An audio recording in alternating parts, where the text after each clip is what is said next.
जगत में प्रत्येक व्यक्ति को किसी ना किसी प्रकार की निर्बलता अवश्य होती। जैसे कोई बहुत तेजी से दौड़ नहीं पाता तो कोई अधिक भार नहीं उठा पाता, कोई असाध्य रोग से पीड़ित रहता है तो कोई पढ़े हुए पाठों को स्मरण में नहीं रख पाता। ऐसे अनेकों उदाहरण और भी हैं। क्या आप किसी ऐसे व्यक्ति को जानते हैं जिसे सब कुछ प्राप्त हो और हम जीवन की उस एक निर्बलता को जीवन का केंद्र मानकर जीते हैं? इस कारणवश हृदय में दुख और असंतोष रहता है सदा। निर्बलता मनुष्य को जन्म से अथवा संजोग से प्राप्त होती है, किंतु उस निर्बलता को मनुष्य का मन अपनी मर्यादा बना लेता है। किंतु कुछ व्यक्ति ऐसे भी होते हैं जो अपने पुरुषार्थ और श्रम से उस निर्बलता को पराजित कर देते हैं। क्या भेद है उनमें और अन्य लोगों में?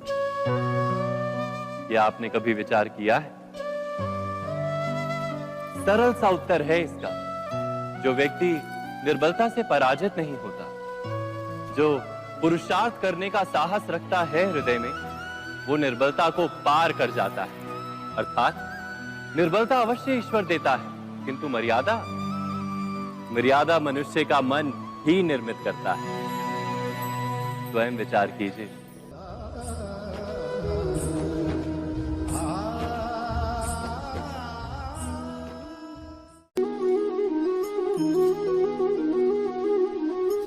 भविष्य का दूसरा नाम है संघर्ष। हृदय में आज इच्छा होती है और यदि पूर्ण नहीं हो पाती तो हृदय भविष्य की योजना बनाता है। भविष्य में इच्छा पूर्ण होगी ऐसी कल्पना करता रहता है, किंतु जीवन ना तो भविष्य में है ना अतीत में। जीवन तो इस क्षण का नाम, अर्थात इस क्षण का अनुभव ही जीवन का अनुभव। पर हम ये जानते हुए भी इतना सा सत्य समझ नहीं पाते।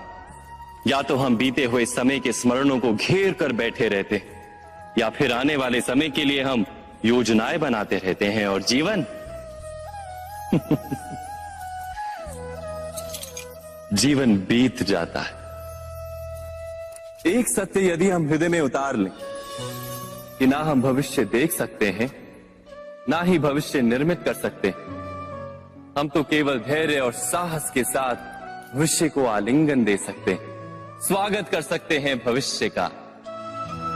तो क्या जीवन का हर पल जीवन से नहीं भर जाएगा? स्वयं विचार कीजिए।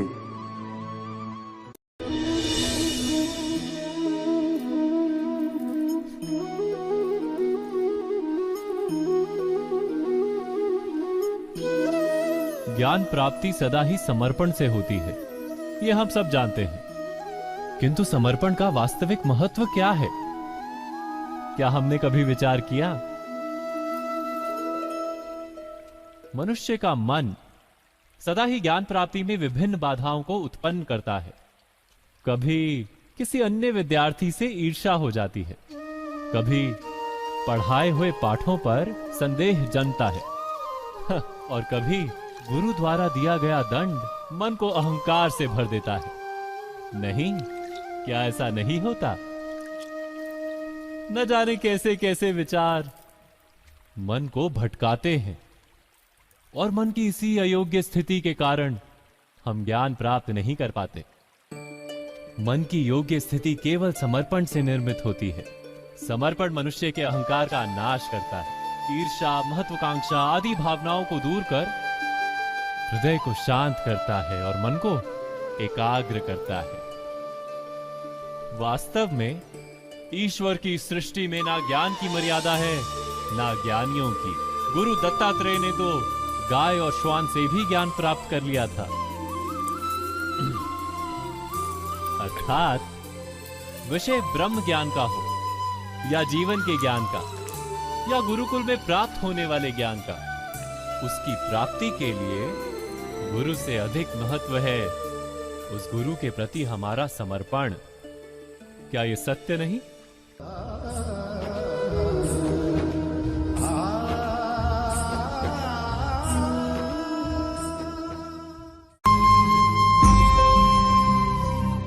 प्रत्येक मनुष्य के जीवन में ऐसा क्षण अवश्य आता है जब सारे स्वप्न, सारी आशाएं, सारे दृश्य ध्वस्त हो जाते हैं। जीवन के सारे आयोजन ही बिखर जाते हैं। एक और धर्म होता है और दूसरी ओर सुख। इसी को धर्म संकट कहते हैं।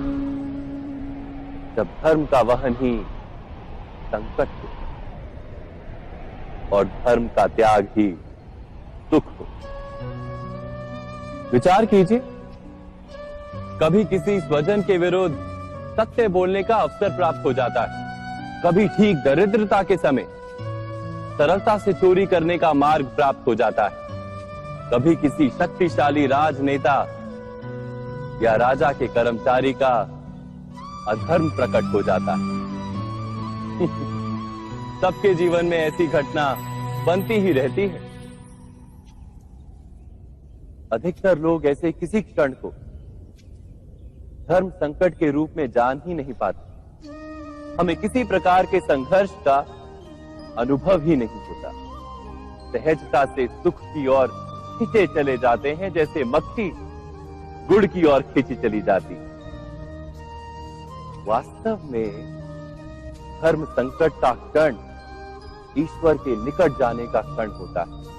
यदि हम संघर्षों से भयभीत ना हो, सुख की ओर आकर्षित ना हो, अपने धर्म पर दृढ़ रहे, तो ईश्वर का साक्षात्कार दूर नहीं।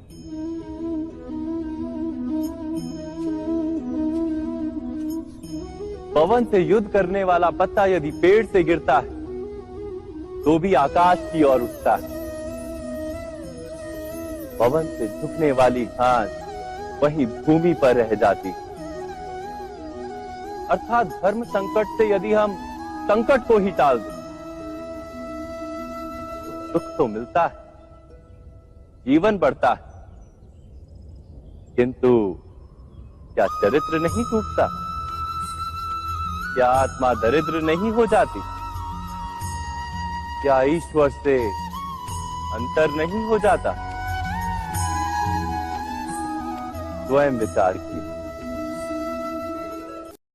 दो व्यक्ति जब निकट आते हैं तो एक दूसरे के लिए सीमाएं और मर्यादाएं निर्मित करने का प्रयत्न अवश्य करते हैं। हम यदि सारे संबंधों पर विचार करें तो देखेंगे कि इन सारे संबंधों का आधार यही सीमाएं हैं जो हम दूसरों के लिए निर्मित करते हैं।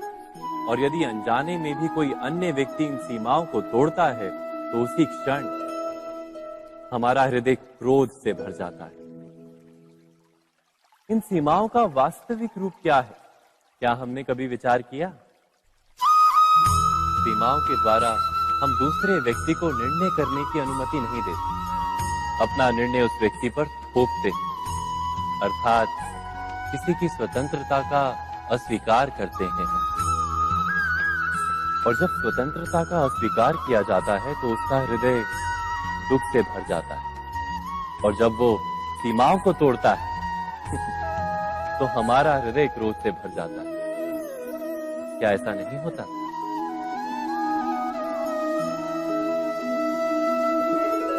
पर यदि एक दूसरे की स्वतंत्रता का सम्मान किया जाए तो किसी मर्यादाओं या सीमाओं की आवश्यकता ही नहीं होती।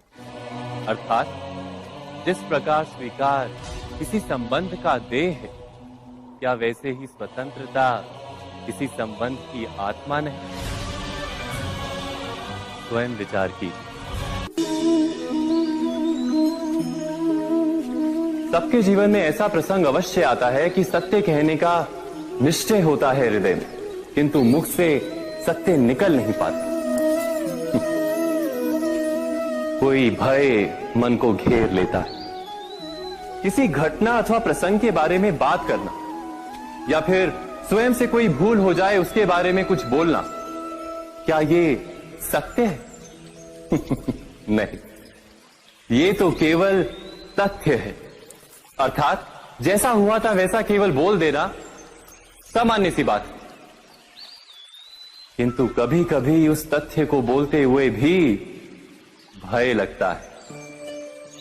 कदाचित किसी दूसरे की भावनाओं का विचार आता है मन। दूसरे को दुख होगा ये भय भी शब्दों को रोकता है। तो ये सत्य क्या है?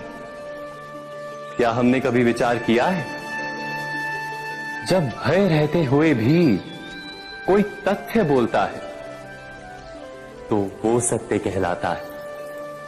वास्तव में सत्य कुछ और नहीं, केवल निर्भयता का दूसरा नाम है। और निर्भय होने का कोई समय नहीं होता, क्योंकि निर्भयता आत्मा का स्वभाव है। अर्थात क्या प्रत्येक क्षण सत्य बोलने का क्षण नहीं होता?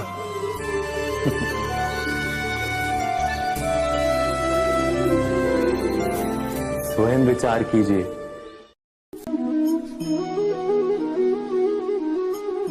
श्रेष्ठता का क्या अर्थ है?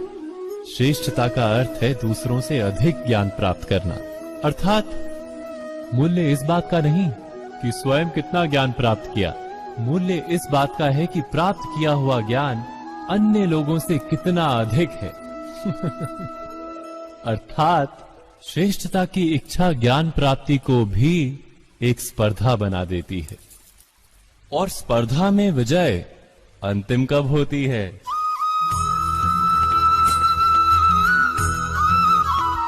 कुछ समय के लिए तो श्रेष्ठ बना जा सकता है, किंतु सदा के लिए कोई श्रेष्ठ नहीं रह पाता।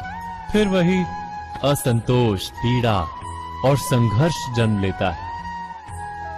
किंतु श्रेष्ठ बनने के बदले यदि उत्तम बनने का प्रयत्न करें तो क्या होगा? उत्तम का अर्थ है कि जितना प्राप्त करने योग्य है वो सब प्राप्त करना, किसी से अधिक पाने की इच्छा से नहीं, मात्र आत्मा की तृप्ति हेतु कुछ प्राप्त करना। उत्तम के मार्ग पर किसी अन्य से स्पर्धा नहीं होती, स्वयं अपने आप से स्पर्धा होती है। अर्थात उत्तम बनने का प्रयत्न करने वाले को देर अबेर सारा ज्ञान प्राप्त हो जाता है। बिना प्रयत्न के ही वो श्रेष्ठ बन जाता है। किंतु जो श्रेष्ठ बनने का प्रयत्न करता है वो श्रेष्ठ बने या ना बने, उत्तम कभी नहीं बन पाता।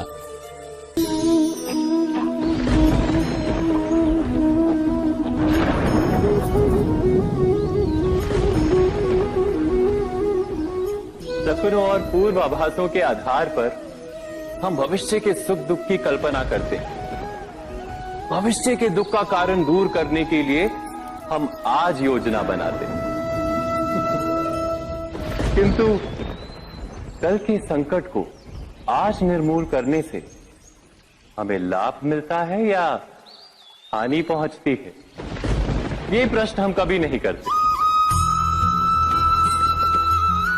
सत्य तो ये है कि संकट और उसका निवारण साथ जनते, व्यक्ति के लिए भी और सृष्टि के लिए भी। नहीं, आप अपने भूतकाल का स्मरण कीजिए, इतिहास को देखिए। आप तुरंत ही ये जान पाएंगे कि जब जब संकट आता है तब तब उसका निवारण करने वाली शक्ति भी जन्म लेती है। यही तो जगत का चलन है।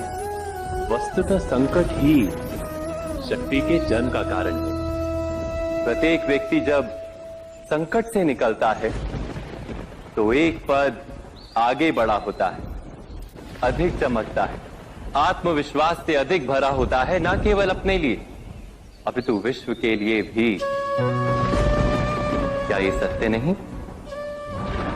वास्तव में संकट का जन्म है एक अवसर का जन्म, अपने आप को बदलने का, अपने विचारों को ऊंचाई पर करने का अवसर, अपनी आत्मा को बलवान और ज्ञान मंडित बनाने का अवसर।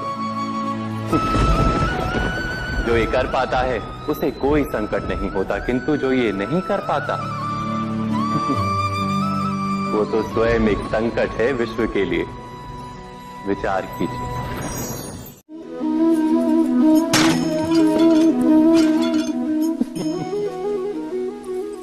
कभी कभी कोई घटना मनुष्य के जीवन की सारी योजनाओं को तोड़ देती और मनुष्य उस आघात को अपने जीवन का केंद्र मान लेता। पर क्या भविष्य मनुष्य की योजनाओं के आधार पर निर्मित होते हैं? नहीं। जिस प्रकार किसी ऊंचे पर्वत पर सर्वप्रथम चढ़ने वाला उस पर्वत की तलाई में बैठकर जो योजना बनाता है, क्या वही योजना उसे उस पर्वत की चोटी तक पहुंचाती है? नहीं। वास्तव में वो जैसे जैसे ऊपर चढ़ता है, वैसे वैसे उसे नई नई चुनौतियां, नई नई विडंबनाएं, नए नए अवरोध मिलते हैं। प्रत्येक पद पर वो अपने अगले पद का निर्णय करता है। प्रत्येक पद पर उसे अपनी योजनाओं को बदलना पड़ता है। कहीं पुरानी योजना उसे खाई में ना ढकेल दे। वो पर्वत को अपने योग्य नहीं बना पाता, केवल स्वयं को पर्वत के योग्य बना सकता है। क्या जीवन के साथ भी ऐसा ही नहीं? जब मनुष्य जीवन में किसी एक चुनौती को, एक अवरोध को अपने जीवन का केंद्र मान लेता है, अपने जीवन की गति को ही रोक देता है, तो वो अपने जीवन में सफल नहीं बन पाता और ना ही सुख और शांति प्राप्त कर पाता। अर्थात जीवन को अपने योग्य बनाने के बदले स्वयं अपने को जीवन के योग्य बनाना ही सफलता और सुख का एकमात्र मार्ग नहीं। स्वयं विचार कीजिए।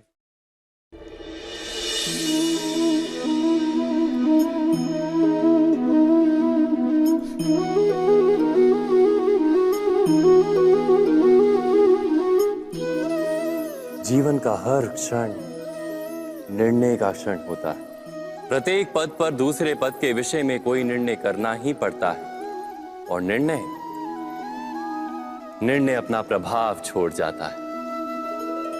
आज किए गए निर्णय भविष्य में सुख अथवा दुख निर्मित करते हैं, ना केवल अपने लिए, अपने परिवार के लिए भी, आने वाली पीढ़ियों के लिए भी। जब कोई दुविधा सामने आती है तो मन व्याकुल हो जाता है, अनिश्चय से भर जाता है। निर्णय का वो क्षण युद्ध बन जाता है और मन बन जाता है युद्ध भूमि। अधिकतर निर्णय हम दुविधा का उपाय करने के लिए नहीं, केवल मन को शांत करने के लिए लेते हैं। पर क्या कोई दौड़ते हुए भोजन कर सकता है? नहीं। तो क्या युद्ध से जूझता हुआ मन कोई योग्य निर्णय ले पाएगा?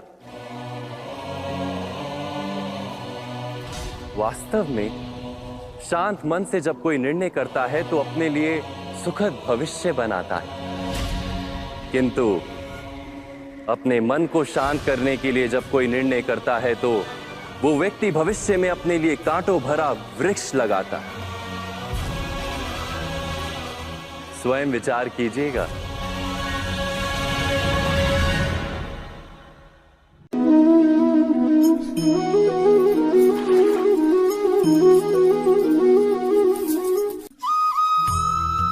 जीवन में आने वाले संघर्षों के लिए जब मनुष्य स्वयं को योग्य नहीं मानता, जब उसे अपने ही बल पर विश्वास नहीं रहता, तब वो सद्गुणों को त्याग कर दुर्गुणों को अपनाता है।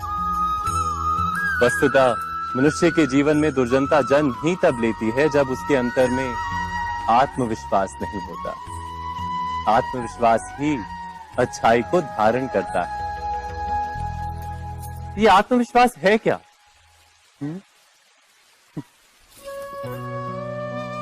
जब मनुष्य ये मानता है कि जीवन का संघर्ष उसे दुर्बल बनाता है, तो उसे अपने ऊपर विश्वास नहीं रहता। वो संघर्ष के पार जाने के बदले संघर्ष से छूटने के उपाय ढूंढने लगता है।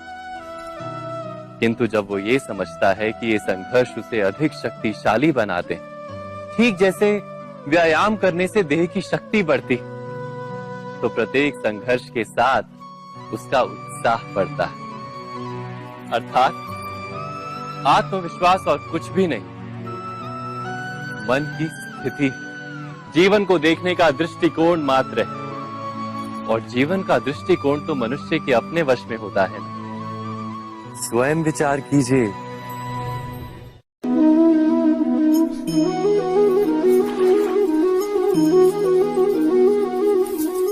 पिता सदा ही अपने संतान के सुख की कामना करते हैं, उनके भविष्य की चिंता करते रहते हैं। इसी कारणवश सदा ही अपने संतानों के भविष्य का मार्ग स्वयं निश्चित करने का प्रयत्न करते रहते हैं। जिस मार्ग पर पिता स्वयं चला है, जिस मार्ग के कंकर पत्थर को स्वयं देखा है, मार्ग की छाया, मार्ग की धूप को स्वयं जाना है, उसी मार्ग पर उसका पुत्र भी चले, यही इच्छा रहती है हर पिता की। निस्संदेह उत्तम भावना है ये, किंतु 3 प्रश्नों के ऊपर विचार करना हम भूल ही जाते हैं।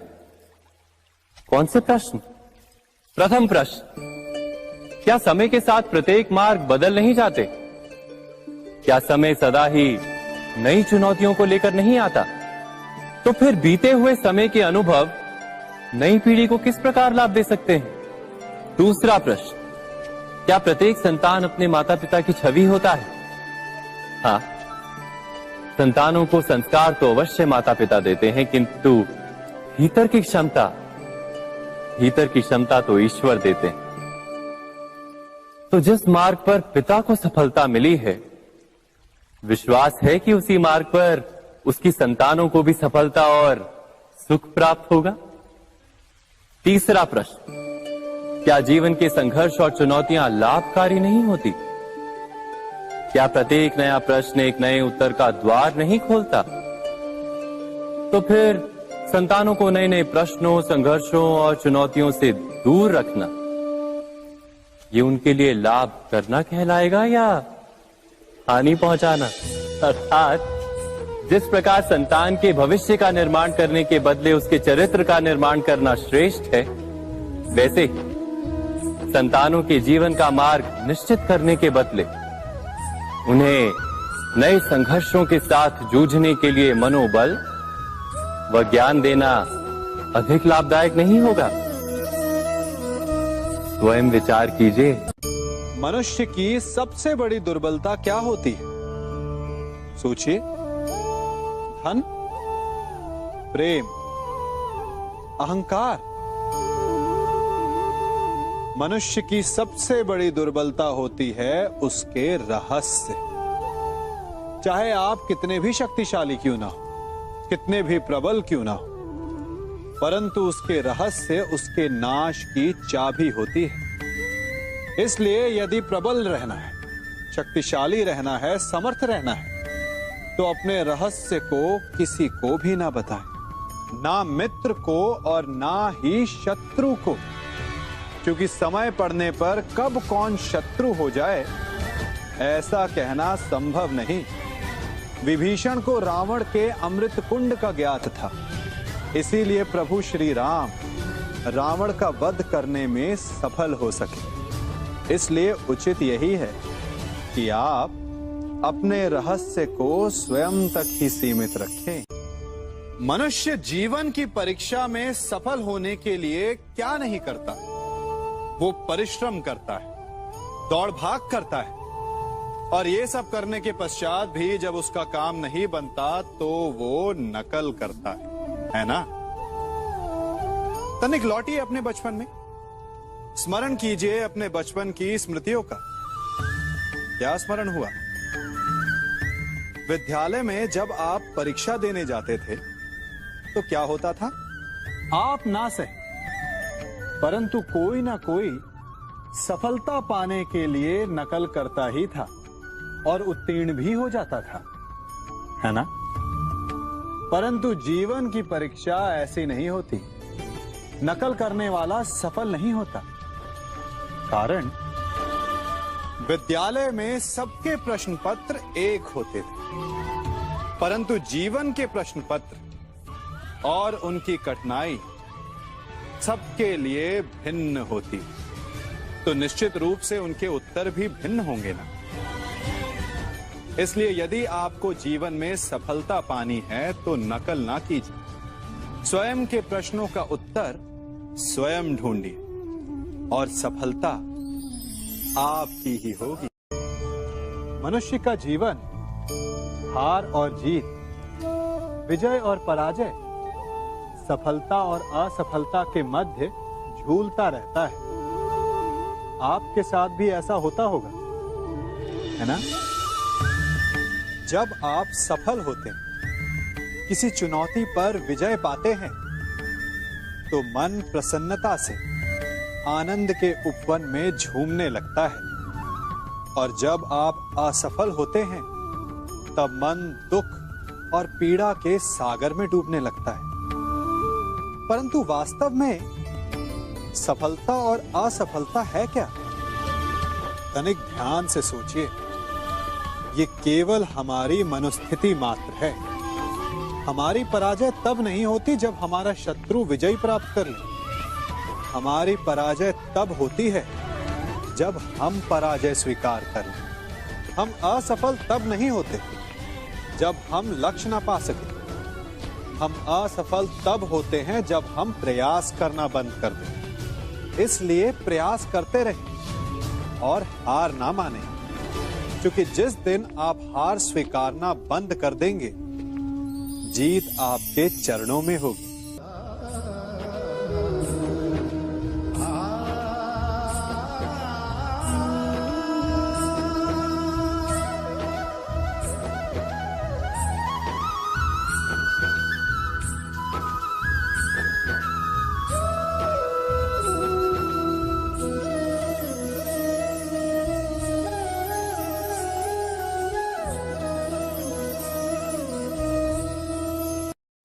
आप सबने बरगद के वृक्ष को तो देखा ही होगा।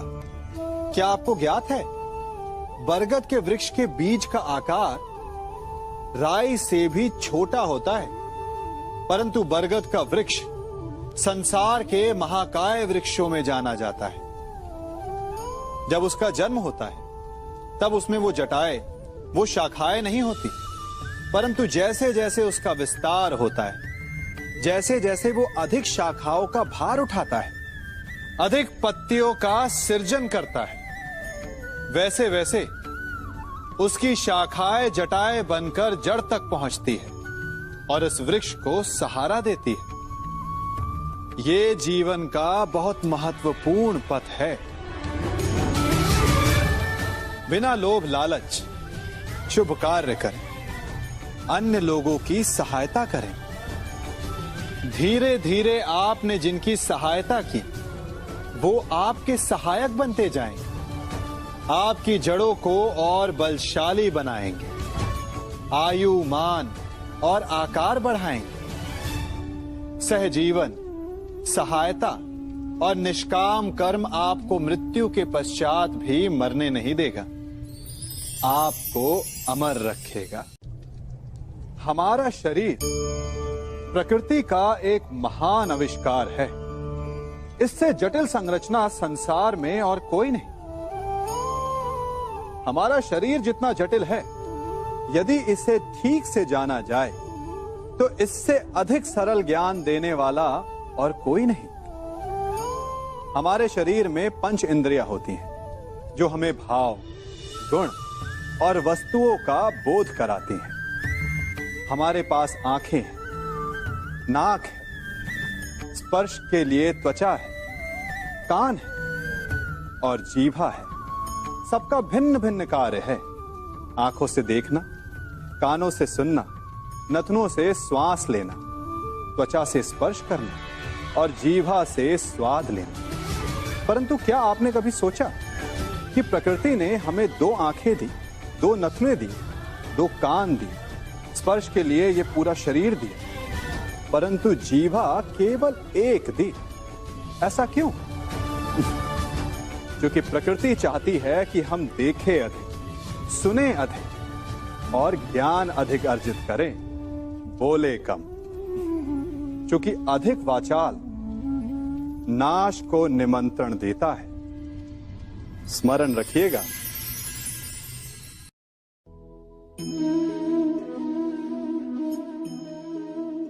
ये सदा यही कहते आए कि यदि आगे बढ़ना है तो अपनों का साथ दो। सत्य कहते हैं, अपनों का साथ देना ही चाहिए। परंतु साथ देने से पूर्व ये अवश्य पहचान लेना चाहिए कि अपने हैं कौन। क्या अपने वही होते हैं जिनके साथ हमारा रक्त संबंध होता है, या अपने मित्र? अपने वो होते हैं जो हमें सद्कार्य के लिए प्रेरित करें, हमें आगे बढ़ाएं, हमारा साथ दें। और वो जिनका साथ देने से समाज का नाश, धर्म की हानि हो, वो सगे हो करके भी सगे नहीं होते। इसलिए जब अपनों की परिभाषा का चुनाव करें तो उन्हें अपना माने जो आपका साथ दे, उन्हें नहीं जो हमें अज्ञान के मार्ग पर ले जाएं।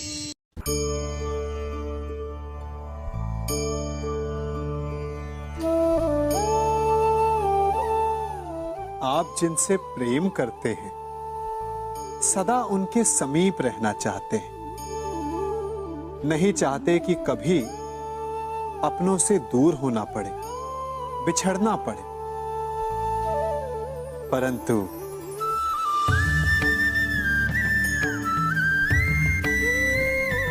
एक समय के पश्चात अपनों से दूर हो जाना उन्नति के लिए आवश्यक है। आप माता पिता हैं ना? यदि आप अपनी संतान के जीवन के हर पग पर उनका मार्गदर्शन करते रहेंगे तो आपकी संतान स्वयं मार्ग चुनना कैसे सीखेगी? मार्ग के कांटों से स्वयं को बचाना कैसे सीखेगी? इसीलिए एक समय के पश्चात अपनों से बनाई गई दूरी सदा लाभदायक रहती है। आज मैं आप सबको एक कथा सुनाता हूं। एक दिन प्रातः एक व्यापारी अपने घर से निकला। घर से निकलते ही एक बिल्ली ने उस व्यापारी का मार्ग काट दिया। व्यापारी घबरा गया, वो फिर से घर लौट गया और शुभ घड़ी की प्रतीक्षा करने लगा। और जब वो पुनः अपने घर से निकला तब वो वाहन जा चुका था जिससे राजा तक पहुंचकर उसे भेंट देनी थी। राजा को भेंट नहीं मिली। राजा क्रोधित हो गए। राजा ने उस व्यापारी का व्यापार बंद करवा दिया। इस कारण व्यापारी क्रोधित होकर घर पर अपनी पत्नी से लड़ बैठा। पत्नी अपने बच्चों समेत मैके वापस चली गई और उस व्यापारी के जीवन में यदि कुछ रह गया था तो केवल अंधकार। और इन सब का कारण वो उस बिल्ली को मानता रहा जिसने उसका मार्ग काटा था। ऐसा ही एक दूसरा व्यापारी राजा को भेंट देने निकला और उस व्यापारी का मार्ग भी एक बिल्ली ने काट दिया। वो व्यापारी तनिक घबराया, परंतु उसने आगे बढ़ना अधिक उचित समझा। राजा तक वो समय पर पहुंचा। उसने राजा को भेंट की। राजा प्रसन्न हुए और राजा ने व्यापारी को अपना व्यापार बढ़ाने की अनुमति दी, स्वर्ण आभूषण दी। जब व्यापारी घर पर पहुंचा तो पत्नी को आभूषण और अपने बच्चों को देने के लिए वस्त्र थे उसके पास। हर ओर प्रसन्नता थी। समझ रहे हैं ना? दोनों के साथ एक ही प्रकार की घटना हुई, परंतु दोनों की प्रतिक्रिया भिन्न थी। ऐसा ही हमारा जीवन भी है। हमारे जीवन में प्रारब्ध का अपना स्थान है, परंतु उससे कई अधिक महत्वपूर्ण हमारी प्रतिक्रिया, हमारे सोच का प्रभाव है। क्योंकि यही हमारे जीवन को आकार देते हैं। इसलिए अपनी सोच को सकारात्मक रखिए। आपका जीवन सदैव आनंदमय।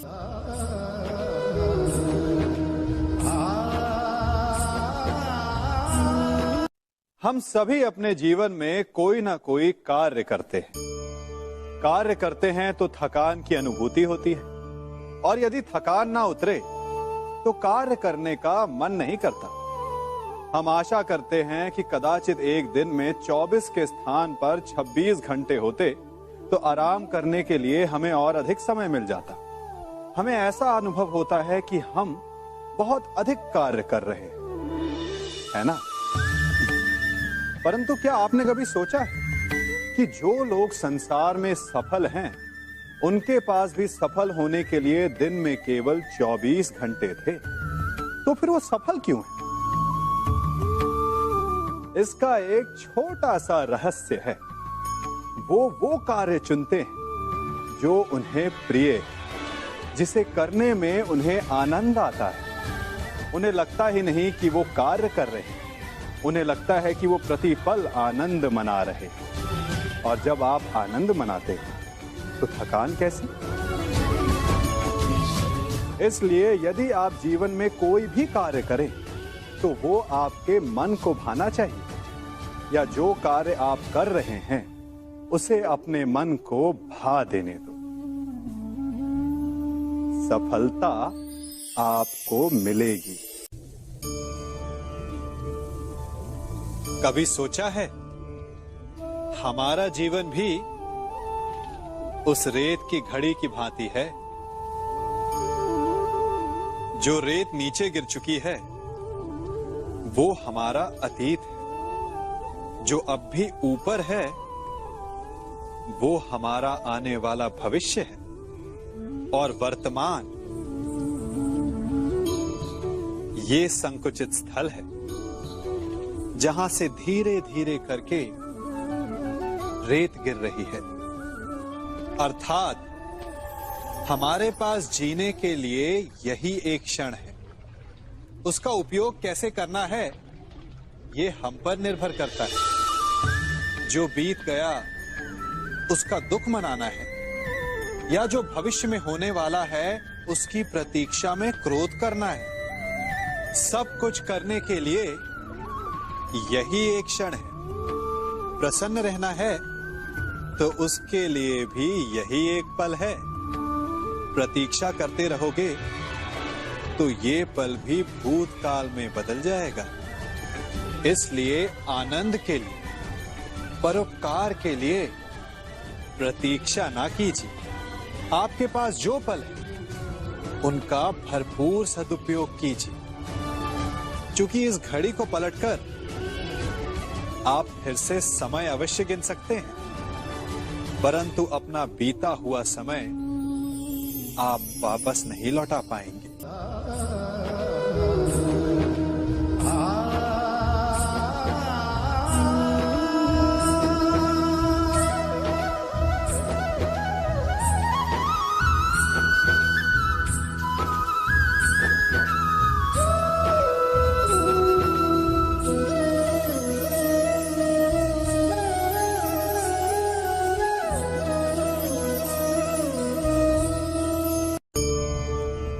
मनुष्य भी बड़ा विचित्र प्राणी है। अपनों से नीचे के स्तर के लोगों को वो हे दृष्टि से देखता है, उनका उपहास उड़ाता है, उनसे बार बार कहता है कि तुम्हारा कुछ नहीं हो सकता, तुम भविष्य में कुछ नहीं कर पाओगे। जब मनुष्य के पास धन, संपत्ति, मान होता है तो वो दूसरों का आदर नहीं करता, परंतु वो एक बात भूल जाता है कि उससे भी अधिक शक्तिशाली कोई अस्तित्व में है, और वो है समय। काल। काल अपना चक्र कब बदलेगा ये कोई नहीं जानता। समय अपनी करवट कब लेगा ये कोई नहीं जानता। कोयला भी समय के साथ साथ हीरे में परिवर्तित हो जाता है। इसलिए जीवन में कभी भी किसी का भी उपहास नहीं उड़ाना चाहिए।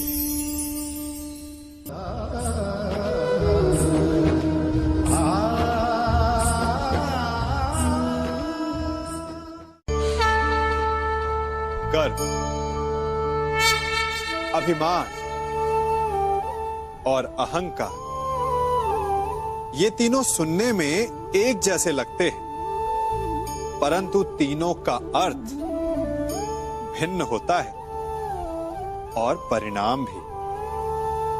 तीनों का आरंभ प्रेम से होता है।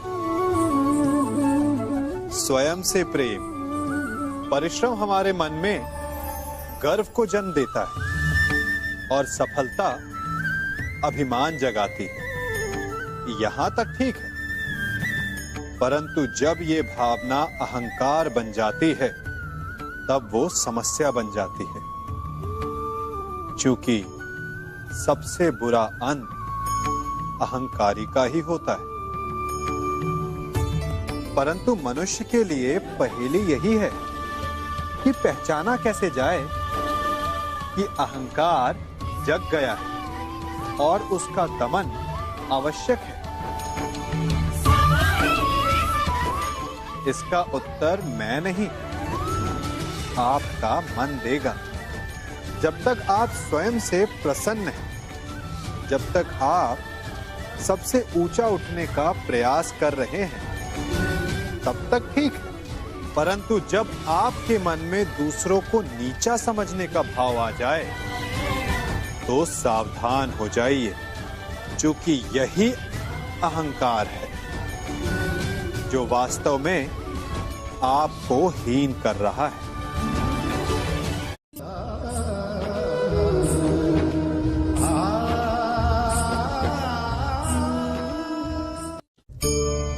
आज मैं आप सबको एक कहानी सुनाता हूं। एक दिन गोकुल में दो व्यापारी आए। एक व्यापारी शहद का था, बड़ा मीठा शहद था उसका, परंतु वो गोकुल में टिक नहीं पाया। उसके व्यापार ने घाटा खाया और शीघ्र ही वो गोकुल छोड़कर चला गया। और दूसरा व्यापारी मिर्च का था।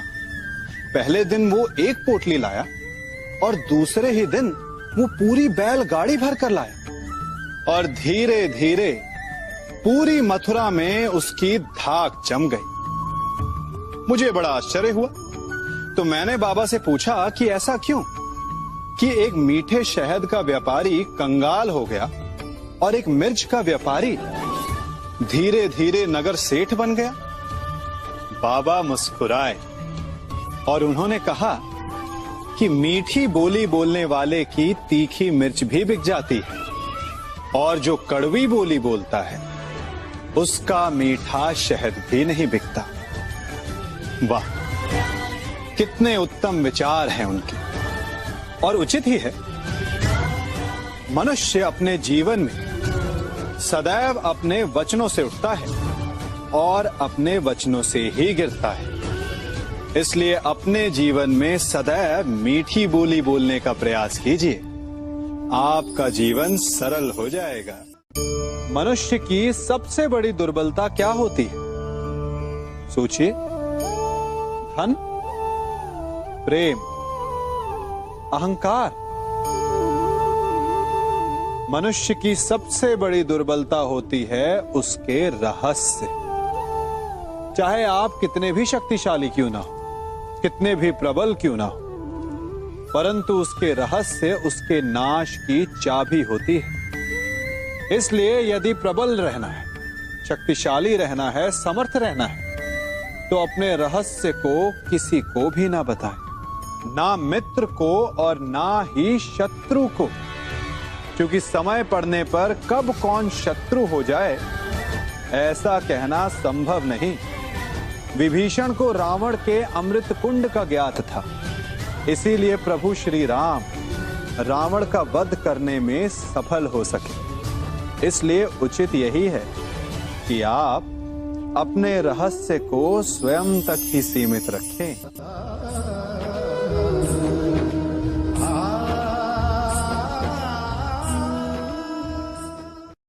युवा अवस्था भी हमारे जीवन का कितना सुंदर काल होता है ना। बाहु में बल, मन में कुछ बड़ा कर जाने की चाह, आंखों में भविष्य के सुंदर और कोमल सपने। और इसी अवस्था में मनुष्य के भीतर पनपता है प्रेम। किसी को देखकर उस पर मन मोहित हो जाता है और फिर मनुष्य अपना सब कुछ उस पर न्यौछावर कर देना चाहता है। फिर प्रेम की परिणति होती है विवाह में। क्यों? सबको अपने खट्टे मीठे संस्मरण स्मरण हुआ है ना। परंतु यहीं से अधिकतर माता पिता और संतान के मध्य विचारों का विरोध प्रारंभ हो जाता है। संतान को लगता है कि उसका चुना जीवन साथी ही उसके लिए उपयुक्त है, और माता पिता को लगता है कि संतान अनजाने में भूल कर रही है। संतान का तर्क होता है कि उसे विवाह किससे करना है, ये उसका अधिकार है, और माता पिता का तर्क ये होता है कि अब भी जीवन साथी चुनने की समझ संतान में है ही नहीं। तो इस अवरोध को काटा कैसे जाए, उचित निर्णय कैसे लिया जाए? इसका एक ही मार्ग है, अपने उत्तरदायित्व का भान और अपनों से बड़ों के मापदंडों का भान।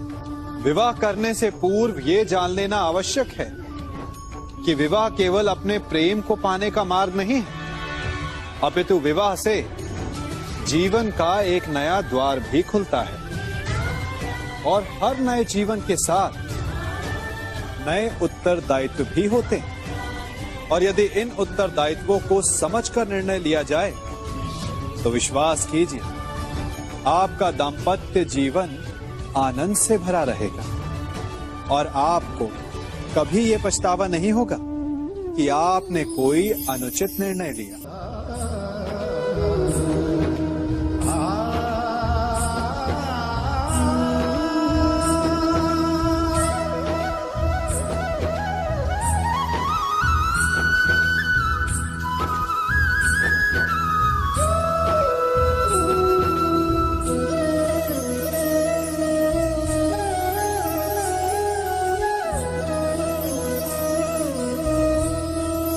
जब सागर का जल वाष्प बनकर उड़ता है तब वो हमें दिखाई नहीं देता।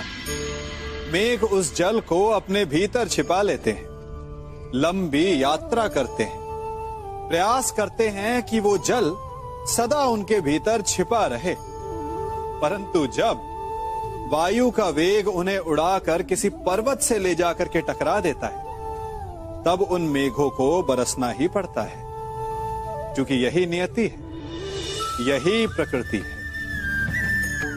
क्योंकि जल को सागर में जाकर मिलना ही है। ठीक ऐसा ही हमारे साथ भी होता है। हम सत्य को अपने मन के मेघों में चाहे जितना छिपाने का प्रयास कर लें, परंतु समय की आंधी उसे वास्तविकता के पर्वत से ले जाकर के टकराकर हमारे समक्ष ले ही आती है। जिस भय के कारण आप सत्य को सामने नहीं लेकर आना चाहते, एक दिन वही भय हमारे समक्ष आकर खड़ा हो जाता है, और फिर हम लाचार हो जाते हैं, क्योंकि हमने उस भय का सामना करने की तैयारी नहीं की होती। इसलिए सत्य से भागे नहीं, उसे छिपाए भी नहीं, उसे स्वीकार करें। भविष्य की बड़ी विपत्ति से बच जाएंगे।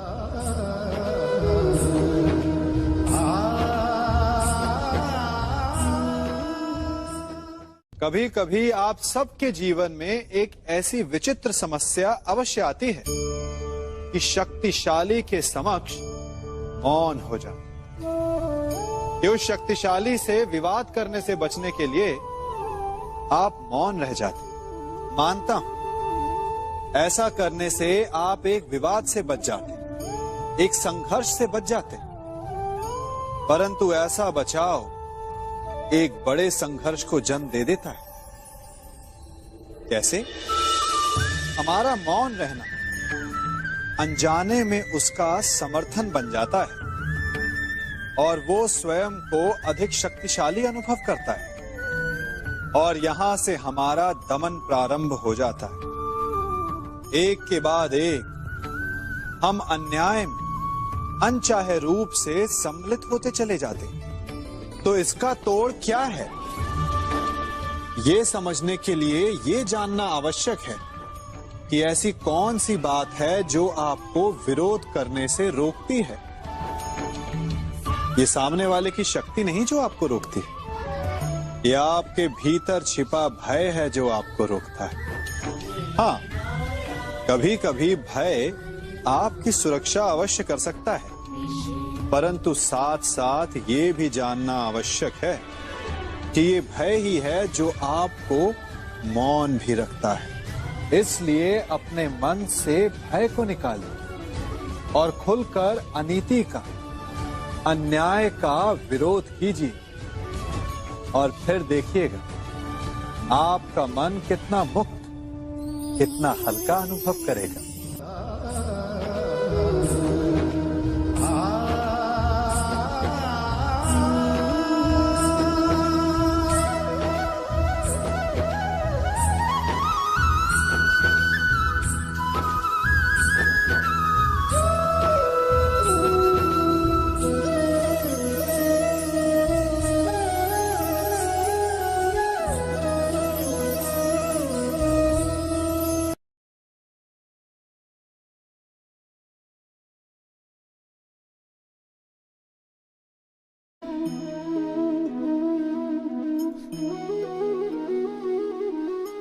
जगत में प्रत्येक व्यक्ति को किसी ना किसी प्रकार की निर्बलता अवश्य होती है। जैसे कोई बहुत तेजी से दौड़ नहीं पाता तो कोई अधिक भार नहीं उठा पाता, कोई असाध्य रोग से पीड़ित रहता है तो कोई पढ़े हुए पाठों को स्मरण में नहीं रख पाता। ऐसे अनेकों उदाहरण और भी हैं।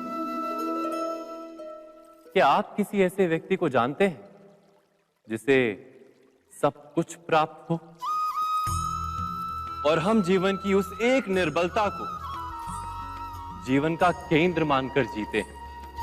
इस कारणवश हृदय में दुख और असंतोष रहता है सदा। निर्बलता मनुष्य को जन्म से अथवा संजोग से प्राप्त होती है, किंतु उस निर्बलता को मनुष्य का मन अपनी मर्यादा बना लेता है। किंतु कुछ व्यक्ति ऐसे भी होते हैं जो अपने पुरुषार्थ और श्रम से उस निर्बलता को पराजित कर देते हैं। क्या भेद है उनमें और अन्य लोगों में? क्या आपने कभी विचार किया है? सरल सा उत्तर है इसका। जो व्यक्ति निर्बलता से पराजित नहीं होता, जो पुरुषार्थ करने का साहस रखता है हृदय में, वो निर्बलता को पार कर जाता है। अर्थात निर्बलता अवश्य ईश्वर देता है, किंतु मर्यादा मनुष्य का मन ही निर्मित करता है। स्वयं विचार कीजिए।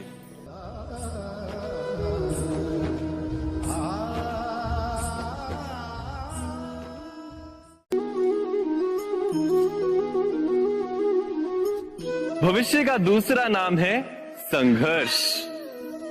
हृदय में आज इच्छा होती है और यदि पूर्ण नहीं हो पाती तो हृदय भविष्य की योजना बनाता है।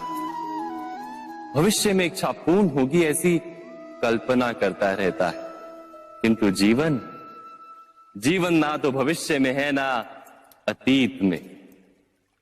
जीवन तो इस क्षण का नाम, अर्थात इस क्षण का अनुभव ही जीवन का अनुभव।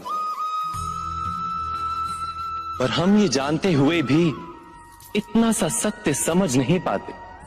या तो हम बीते हुए समय के स्मरणों को घेर कर बैठे रहते, या फिर आने वाले समय के लिए हम योजनाएं बनाते रहते हैं और जीवन जीवन बीत जाता है। एक सत्य यदि हम हृदय में उतार लें कि ना हम भविष्य देख सकते हैं, ना ही भविष्य निर्मित कर सकते हैं, हम तो केवल धैर्य और साहस के साथ भविष्य को आलिंगन दे सकते हैं, स्वागत कर सकते हैं भविष्य का। तो क्या जीवन का हर पल जीवन से नहीं भर जाएगा? स्वयं विचार कीजिए।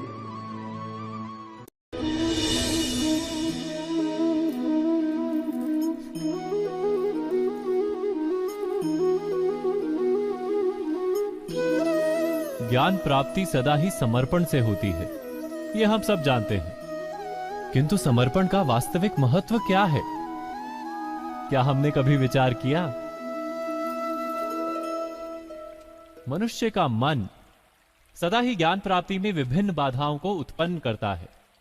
कभी किसी अन्य विद्यार्थी से ईर्ष्या हो जाती है, कभी पढ़ाए हुए पाठों पर संदेह जन्मता है और कभी गुरु द्वारा दिया गया दंड मन को अहंकार से भर देता है। नहीं, क्या ऐसा नहीं होता? न जाने कैसे कैसे विचार मन को भटकाते हैं और मन की इसी अयोग्य स्थिति के कारण हम ज्ञान प्राप्त नहीं कर पाते। मन की योग्य स्थिति केवल समर्पण से निर्मित होती है। समर्पण मनुष्य के अहंकार का नाश करता है, ईर्ष्या, महत्वाकांक्षा आदि भावनाओं को दूर कर हृदय को शांत करता है और मन को एकाग्र करता है। वास्तव में ईश्वर की सृष्टि में ना ज्ञान की मर्यादा है ना ज्ञानियों की। गुरु दत्तात्रेय ने तो गाय और श्वान से भी ज्ञान प्राप्त कर लिया था। अर्थात विषय ब्रह्म ज्ञान का हो या जीवन के ज्ञान का या गुरुकुल में प्राप्त होने वाले ज्ञान का, उसकी प्राप्ति के लिए गुरु से अधिक महत्व है उस गुरु के प्रति हमारा समर्पण। क्या यह सत्य नहीं?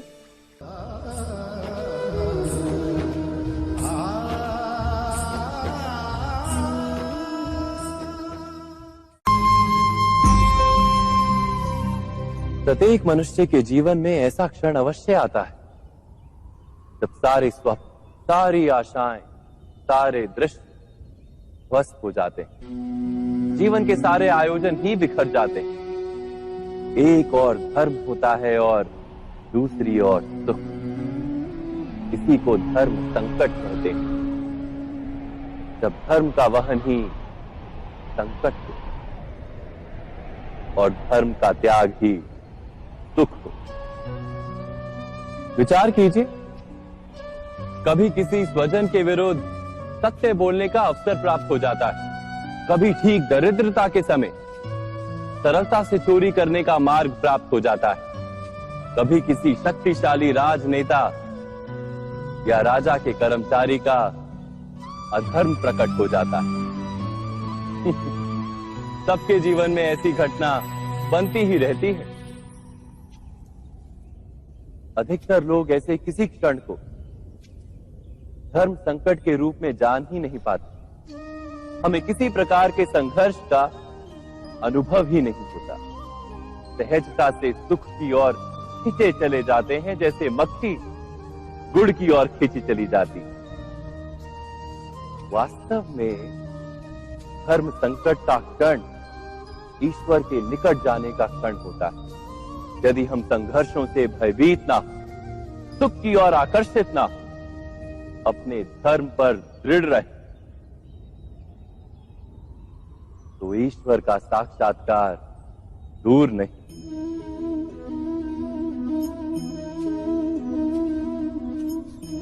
पवन से युद्ध करने वाला पत्ता यदि पेड़ से गिरता है तो भी आकाश की ओर उठता है।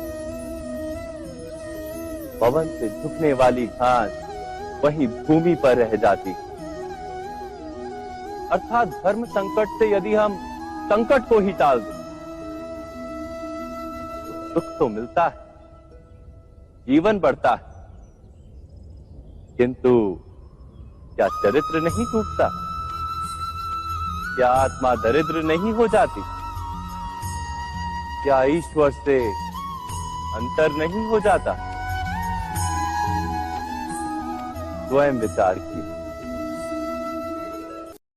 दो व्यक्ति जब निकट आते हैं तो एक दूसरे के लिए सीमाएं और मर्यादाएं निर्मित करने का प्रयत्न अवश्य करते हैं। हम यदि सारे संबंधों पर विचार करें तो देखेंगे कि इन सारे संबंधों का आधार यही सीमाएं हैं जो हम दूसरों के लिए निर्मित करते हैं। और यदि अनजाने में भी कोई अन्य व्यक्ति इन सीमाओं को तोड़ता है तो उसी क्षण हमारा हृदय क्रोध से भर जाता है। इन सीमाओं का वास्तविक रूप क्या है? क्या हमने कभी विचार किया? सीमाओं के द्वारा हम दूसरे व्यक्ति को निर्णय करने की अनुमति नहीं देते, अपना निर्णय उस व्यक्ति पर थोपते हैं, अर्थात किसी की स्वतंत्रता का अस्वीकार करते हैं। और जब स्वतंत्रता का अस्वीकार किया जाता है तो उसका हृदय दुख से भर जाता है, और जब वो सीमाओं को तोड़ता है तो हमारा हृदय क्रोध से भर जाता है। क्या ऐसा नहीं होता?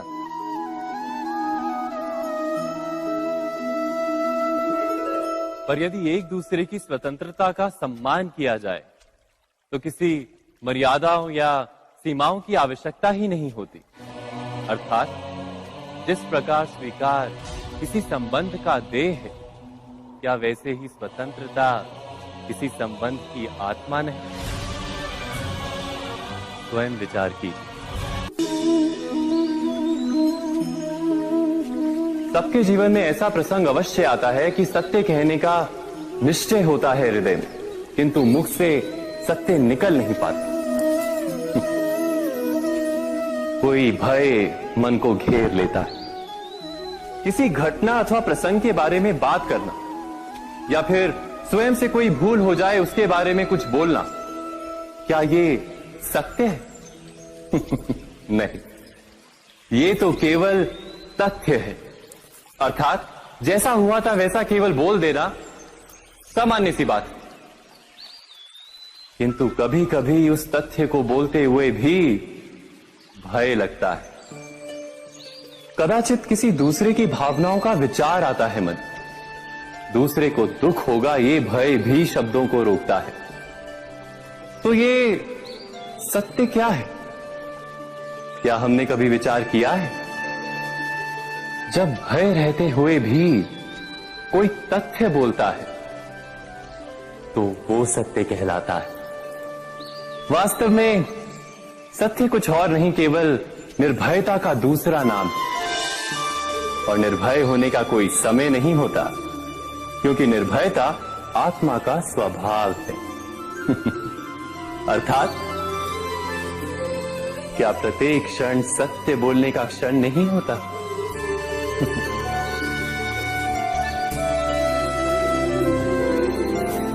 स्वयं विचार कीजिए।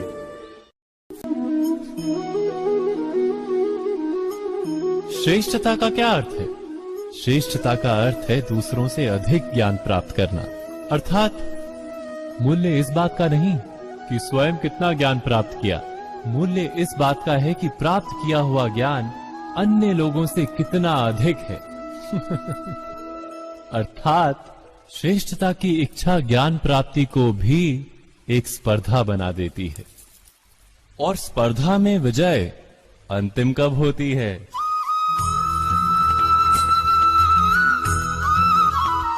कुछ समय के लिए तो श्रेष्ठ बना जा सकता है, किंतु सदा के लिए कोई श्रेष्ठ नहीं रह पाता। फिर वही असंतोष, पीड़ा और संघर्ष जन्म लेता है। किंतु श्रेष्ठ बनने के बदले यदि उत्तम बनने का प्रयत्न करें तो क्या होगा? उत्तम का अर्थ है कि जितना प्राप्त करने योग्य है वो सब प्राप्त करना, किसी से अधिक पाने की इच्छा से नहीं, मात्र आत्मा की तृप्ति हेतु कुछ प्राप्त करना। उत्तम के मार्ग पर किसी अन्य से स्पर्धा नहीं होती, स्वयं अपने आप से स्पर्धा होती है। अर्थात उत्तम बनने का प्रयत्न करने वाले को देर अबेर सारा ज्ञान प्राप्त हो जाता है, बिना प्रयत्न के ही वो श्रेष्ठ बन जाता है। किंतु जो श्रेष्ठ बनने का प्रयत्न करता है वो श्रेष्ठ बने या ना बने, उत्तम कभी नहीं बन पाता।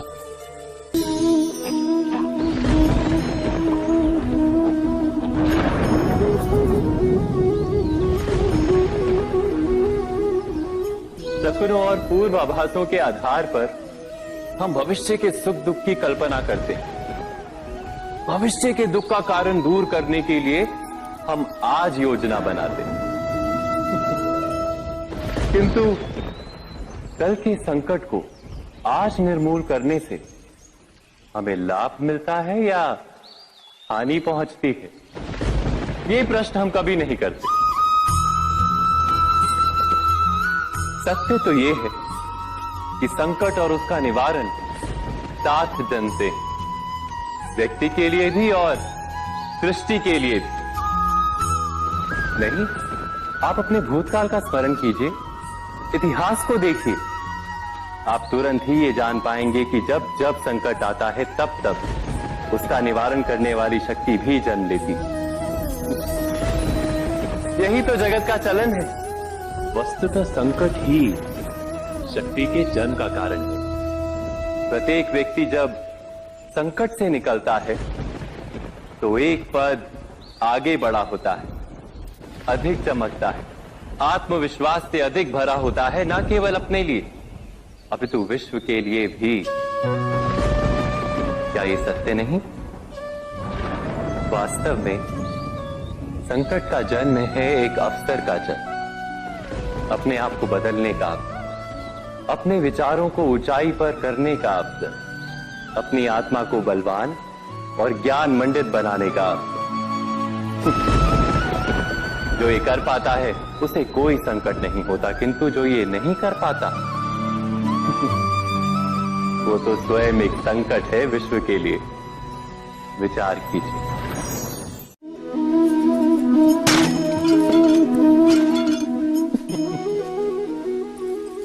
कभी कभी कोई घटना मनुष्य के जीवन की सारी योजनाओं को तोड़ देती और मनुष्य उस आघात को अपने जीवन का केंद्र मान लेता। पर क्या भविष्य मनुष्य की योजनाओं के आधार पर निर्मित होते हैं? नहीं। जिस प्रकार किसी ऊंचे पर्वत पर सर्वप्रथम चढ़ने वाला उस पर्वत की तलाई में बैठकर जो योजना बनाता है, क्या वही योजना उसे उस पर्वत की चोटी तक पहुंचाती है? नहीं। वास्तव में वो जैसे जैसे ऊपर चढ़ता है वैसे वैसे उसे नई नई चुनौतियां, नई नई विडंबनाएं, नए नए अवरोध मिलते हैं। प्रत्येक पद पर वो अपने अगले पद का निर्णय करता है। प्रत्येक पद पर उसे अपनी योजनाओं को बदलना पड़ता है। कहीं पुरानी योजना उसे खाई में ना ढकेल दे। वो पर्वत को अपने योग्य नहीं बना पाता, केवल स्वयं को पर्वत के योग्य बना सकता है। क्या जीवन के साथ भी ऐसा ही नहीं? जब मनुष्य जीवन में किसी एक चुनौती को, एक अवरोध को अपने जीवन का केंद्र मान लेता है, अपने जीवन की गति को ही रोक देता है, तो वो अपने जीवन में सफल नहीं बन पाता और ना ही सुख और शांति प्राप्त कर पाता। अर्थात जीवन को अपने योग्य बनाने के बदले स्वयं अपने को जीवन के योग्य बनाना ही सफलता और सुख का एकमात्र मार्ग नहीं। स्वयं विचार कीजिए।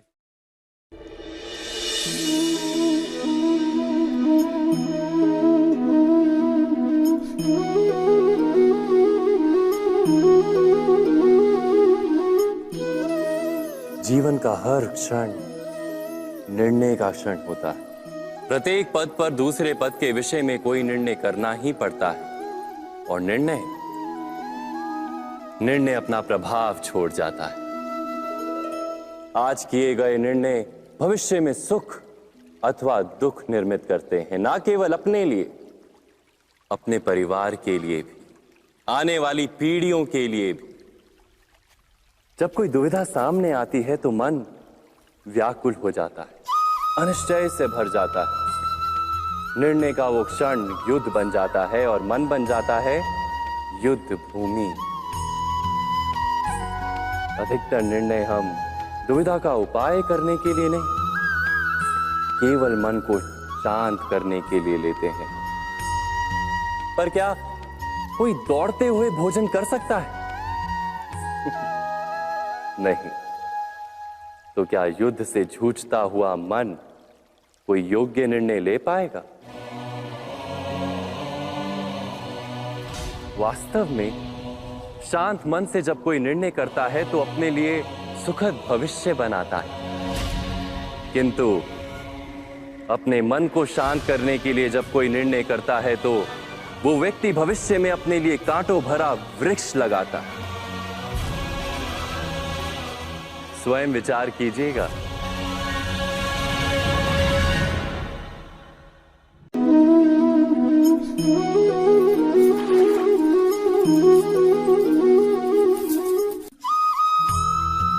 जीवन में आने वाले संघर्षों के लिए जब मनुष्य स्वयं को योग्य नहीं मानता, जब उसे अपने ही बल पर विश्वास नहीं रहता, तब वो सद्गुणों को त्याग कर दुर्गुणों को अपनाता है। वस्तुतः मनुष्य के जीवन में दुर्जनता जन्म ही तब लेती है जब उसके अंतर में आत्मविश्वास नहीं होता।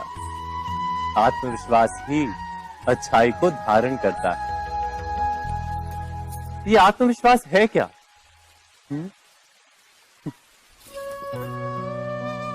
जब मनुष्य ये मानता है कि जीवन का संघर्ष उसे दुर्बल बनाता है, तो उसे अपने ऊपर विश्वास नहीं रहता। वो संघर्ष के पार जाने के बदले संघर्ष से छूटने के उपाय ढूंढने लगता है। किंतु जब वो ये समझता है कि ये संघर्ष उसे अधिक शक्तिशाली बनाते हैं, ठीक जैसे व्यायाम करने से देह की शक्ति बढ़ती, तो प्रत्येक संघर्ष के साथ उसका उत्साह बढ़ता है। अर्थात आत्मविश्वास और कुछ भी नहीं, मन की स्थिति, जीवन को देखने का दृष्टिकोण मात्र है। और जीवन का दृष्टिकोण तो मनुष्य के अपने वश में होता है। स्वयं विचार कीजिए।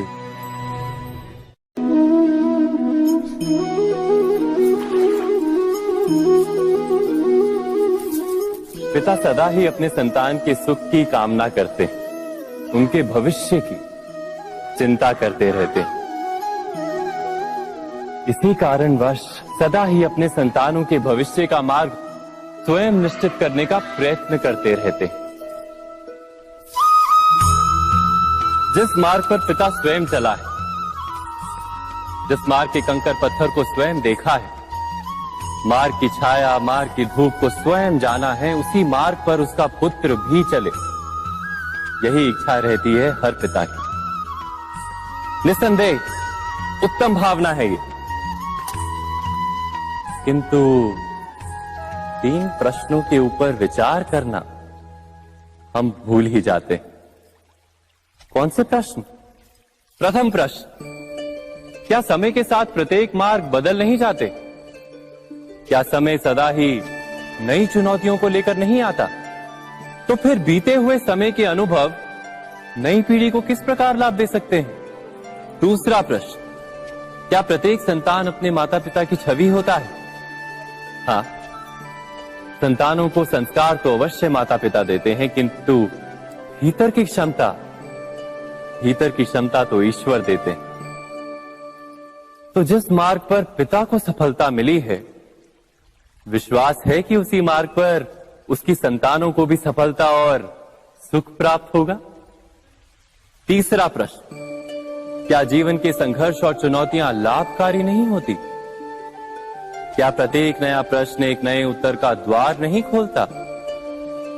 तो फिर संतानों को नए नए प्रश्नों, संघर्षों और चुनौतियों से दूर रखना, ये उनके लिए लाभ करना कहलाएगा या हानि पहुंचाना?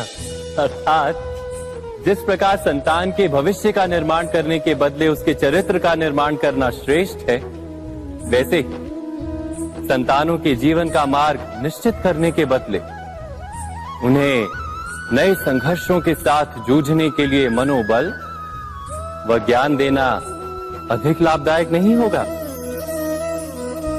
स्वयं विचार कीजिए। मनुष्य की सबसे बड़ी दुर्बलता क्या होती है? सोचिए। धन, प्रेम, अहंकार। मनुष्य की सबसे बड़ी दुर्बलता होती है उसके रहस्य। चाहे आप कितने भी शक्तिशाली क्यों ना हो, कितने भी प्रबल क्यों ना हो, परंतु उसके रहस्य उसके नाश की चाबी होती है। इसलिए यदि प्रबल रहना है, शक्तिशाली रहना है, समर्थ रहना है, तो अपने रहस्य को किसी को भी ना बताएं, ना मित्र को और ना ही शत्रु को, क्योंकि समय पड़ने पर कब कौन शत्रु हो जाए ऐसा कहना संभव नहीं। विभीषण को रावण के अमृत कुंड का ज्ञात था, इसीलिए प्रभु श्री राम रावण का वध करने में सफल हो सके। इसलिए उचित यही है कि आप अपने रहस्य को स्वयं तक ही सीमित रखें। मनुष्य जीवन की परीक्षा में सफल होने के लिए क्या नहीं करता? वो परिश्रम करता है, दौड़ भाग करता है, और ये सब करने के पश्चात भी जब उसका काम नहीं बनता तो वो नकल करता है ना? तनिक लौटिए अपने बचपन में, स्मरण कीजिए अपने बचपन की स्मृतियों का। क्या स्मरण हुआ? विद्यालय में जब आप परीक्षा देने जाते थे तो क्या होता था? आप ना सही परंतु कोई ना कोई सफलता पाने के लिए नकल करता ही था और उत्तीर्ण भी हो जाता था, है ना? परंतु जीवन की परीक्षा ऐसी नहीं होती। नकल करने वाला सफल नहीं होता। कारण विद्यालय में सबके प्रश्न पत्र एक होते थे, परंतु जीवन के प्रश्न पत्र और उनकी कठिनाई सबके लिए भिन्न होती, तो निश्चित रूप से उनके उत्तर भी भिन्न होंगे ना। इसलिए यदि आपको जीवन में सफलता पानी है तो नकल ना कीजिए, स्वयं के प्रश्नों का उत्तर स्वयं ढूंढिए और सफलता आपकी ही होगी। मनुष्य का जीवन हार और जीत, विजय और पराजय, सफलता और असफलता के मध्य झूलता रहता है। आपके साथ भी ऐसा होता होगा, है ना? जब आप सफल होते हैं, किसी चुनौती पर विजय पाते हैं, तो मन प्रसन्नता से आनंद के उपवन में झूमने लगता है, और जब आप असफल होते हैं तब मन दुख और पीड़ा के सागर में डूबने लगता है। परंतु वास्तव में सफलता और असफलता है क्या? तनिक ध्यान से सोचिए। ये केवल हमारी मनोस्थिति मात्र है। हमारी पराजय तब नहीं होती जब हमारा शत्रु विजय प्राप्त कर ले। हमारी पराजय तब होती है जब हम पराजय स्वीकार कर लें। हम असफल तब नहीं होते जब हम लक्ष्य ना पा सके। हम असफल तब होते हैं जब हम प्रयास करना बंद कर दें। इसलिए प्रयास करते रहें और हार ना माने, क्योंकि जिस दिन आप हार स्वीकारना बंद कर देंगे, जीत आपके चरणों में होगी।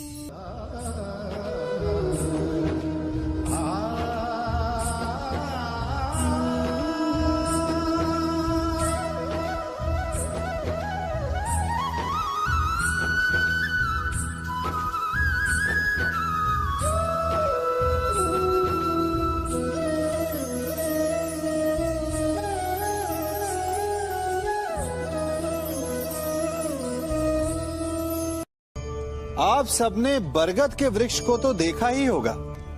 क्या आपको ज्ञात है, बरगद के वृक्ष के बीज का आकार राई से भी छोटा होता है, परंतु बरगद का वृक्ष संसार के महाकाय वृक्षों में जाना जाता है। जब उसका जन्म होता है तब उसमें वो जटाएं, वो शाखाएं नहीं होती, परंतु जैसे जैसे उसका विस्तार होता है, जैसे जैसे वो अधिक शाखाओं का भार उठाता है, अधिक पत्तियों का सृजन करता है, वैसे वैसे उसकी शाखाएं जटाएं बनकर जड़ तक पहुंचती है और इस वृक्ष को सहारा देती है। ये जीवन का बहुत महत्वपूर्ण पथ है। बिना लोभ लालच शुभ कार्य करें, अन्य लोगों की सहायता करें। धीरे धीरे आपने जिनकी सहायता की वो आपके सहायक बनते जाएंगे, आपकी जड़ों को और बलशाली बनाएंगे, आयु मान और आकार बढ़ाएंगे। सहजीवन, सहायता और निष्काम कर्म आपको मृत्यु के पश्चात भी मरने नहीं देगा, आपको अमर रखेगा। हमारा शरीर प्रकृति का एक महान आविष्कार है। इससे जटिल संरचना संसार में और कोई नहीं। हमारा शरीर जितना जटिल है, यदि इसे ठीक से जाना जाए तो इससे अधिक सरल ज्ञान देने वाला और कोई नहीं। हमारे शरीर में 5 इंद्रियां होती हैं जो हमें भाव, गुण और वस्तुओं का बोध कराती हैं।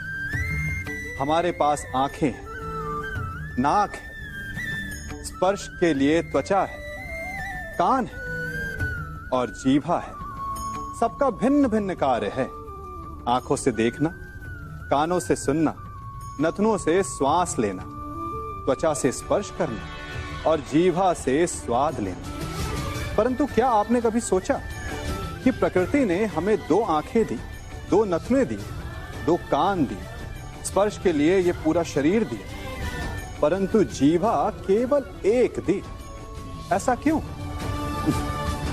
क्योंकि प्रकृति चाहती है कि हम देखें अधिक, सुने अधिक और ज्ञान अधिक अर्जित करें, बोले कम।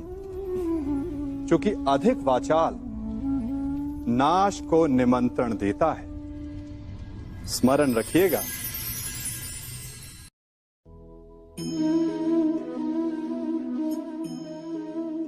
ये सदा यही कहते आए कि यदि आगे बढ़ना है तो अपनों का साथ दो। सत्य कहते हैं, अपनों का साथ देना ही चाहिए, परंतु साथ देने से पूर्व ये अवश्य पहचान लेना चाहिए कि अपने हैं कौन। क्या अपने वही होते हैं जिनके साथ हमारा रक्त संबंध होता है, या अपने मित्र? अपने वो होते हैं जो हमें सद्कार्य के लिए प्रेरित करें, हमें आगे बढ़ाएं, हमारा साथ दें। और वो जिनका साथ देने से समाज का नाश, धर्म की हानि हो, वो सगे हो करके भी सगे नहीं होते। इसलिए जब अपनों की परिभाषा का चुनाव करें तो उन्हें अपना माने जो आपका साथ दे, उन्हें नहीं जो हमें अज्ञान के मार्ग पर ले जाएं।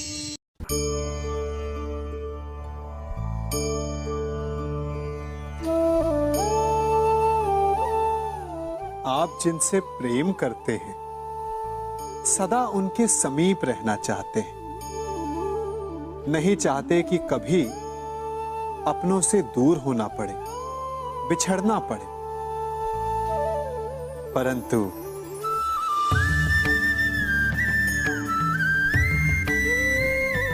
एक समय के पश्चात अपनों से दूर हो जाना उन्नति के लिए आवश्यक है। आप माता पिता हैं ना? यदि आप अपनी संतान के जीवन के हर पग पर उनका मार्गदर्शन करते रहेंगे तो आपकी संतान स्वयं मार्ग चुनना कैसे सीखेगी? मार्ग के कांटों से स्वयं को बचाना कैसे सीखेगी? इसीलिए एक समय के पश्चात अपनों से बनाई गई दूरी सदा लाभदायक रहती है। आज मैं आप सबको एक कथा सुनाता हूं। एक दिन प्रातः एक व्यापारी अपने घर से निकला। घर से निकलते ही एक बिल्ली ने उस व्यापारी का मार्ग काट दिया। व्यापारी घबरा गया, वो फिर से घर लौट गया और शुभ घड़ी की प्रतीक्षा करने लगा। और जब वो पुनः अपने घर से निकला तब वो वाहन जा चुका था जिससे राजा तक पहुंचकर उसे भेंट देनी थी। राजा को भेंट नहीं मिली। राजा क्रोधित हो गए। राजा ने उस व्यापारी का व्यापार बंद करवा दिया। इस कारण व्यापारी क्रोधित होकर घर पर अपनी पत्नी से लड़ बैठा। पत्नी अपने बच्चों समेत मैके वापस चली गई और उस व्यापारी के जीवन में यदि कुछ रह गया था तो केवल अंधकार। और इन सब का कारण वो उस बिल्ली को मानता रहा जिसने उसका मार्ग काटा था। ऐसा ही एक दूसरा व्यापारी राजा को भेंट देने निकला और उस व्यापारी का मार्ग भी एक बिल्ली ने काट दिया। वो व्यापारी तनिक घबराया, परंतु उसने आगे बढ़ना अधिक उचित समझा। राजा तक वो समय पर पहुंचा। उसने राजा को भेंट की। राजा प्रसन्न हुए और राजा ने व्यापारी को अपना व्यापार बढ़ाने की अनुमति दी, स्वर्ण आभूषण दी। जब व्यापारी घर पर पहुंचा तो पत्नी को आभूषण और अपने बच्चों को देने के लिए वस्त्र थे उसके पास। हर ओर प्रसन्नता थी। समझ रहे हैं ना? दोनों के साथ एक ही प्रकार की घटना हुई, परंतु दोनों की प्रतिक्रिया भिन्न थी। ऐसा ही हमारा जीवन भी है।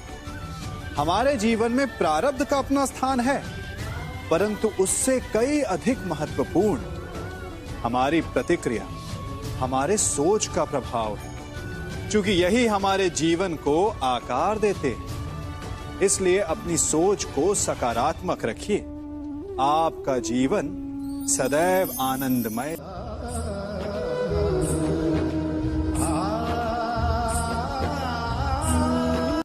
हम सभी अपने जीवन में कोई ना कोई कार्य करते हैं।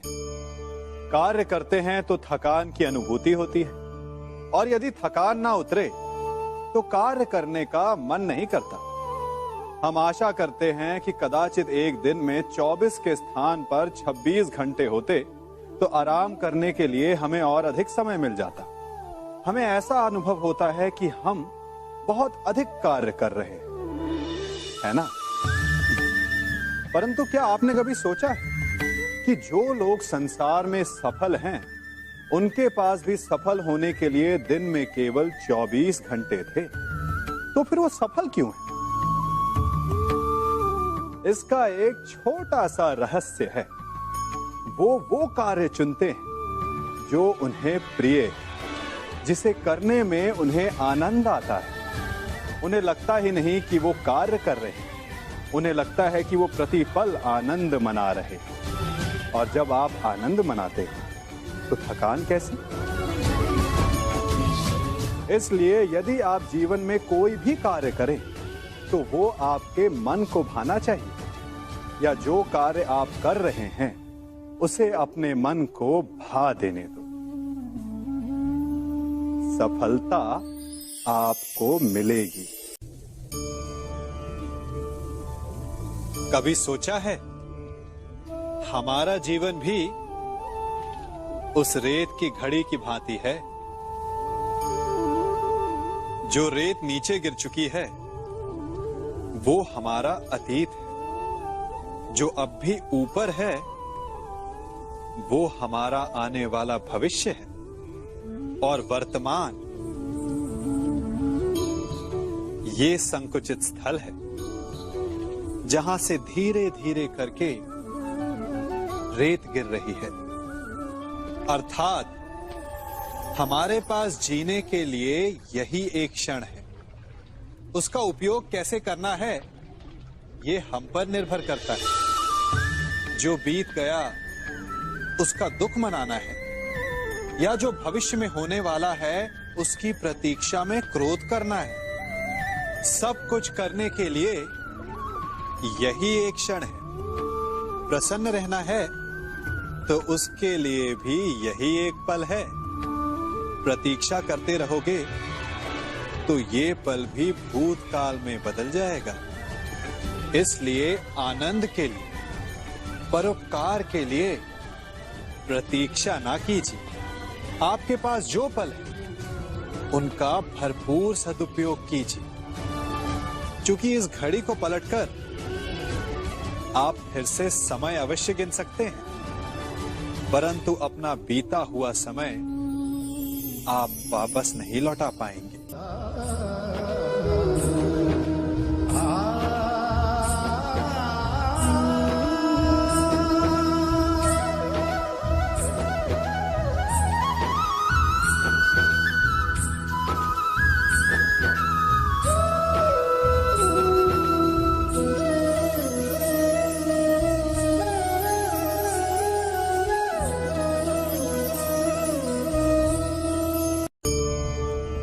मनुष्य भी बड़ा विचित्र प्राणी है। अपनों से नीचे के स्तर के लोगों को वो हे दृष्टि से देखता है, उनका उपहास उड़ाता है, उनसे बार बार कहता है कि तुम्हारा कुछ नहीं हो सकता, तुम भविष्य में कुछ नहीं कर पाओगे।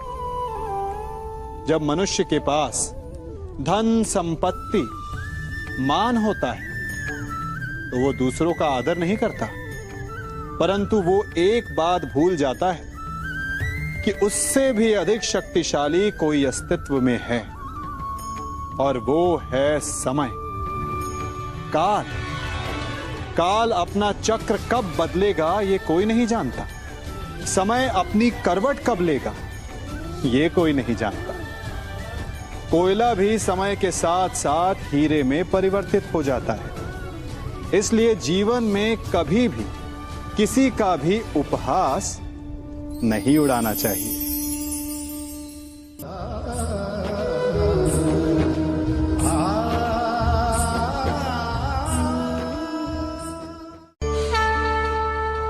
गर्व, अभिमान और अहंकार, ये तीनों सुनने में एक जैसे लगते हैं, परंतु तीनों का अर्थ भिन्न होता है और परिणाम भी। तीनों का आरंभ प्रेम से होता है।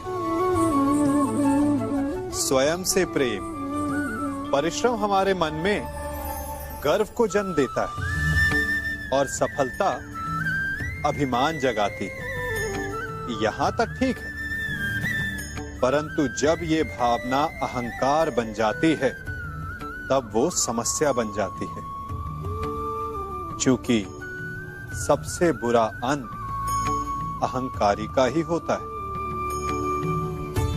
परंतु मनुष्य के लिए पहेली यही है कि पहचाना कैसे जाए कि अहंकार जग गया है और उसका दमन आवश्यक है।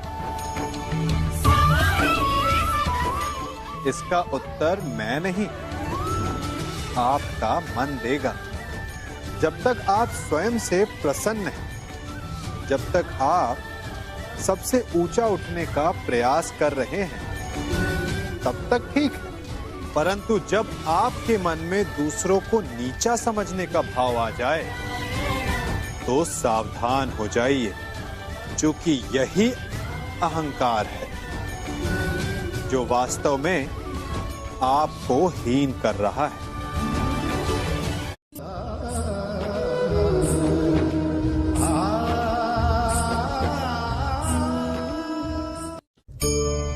आज मैं आप सबको एक कहानी सुनाता हूं।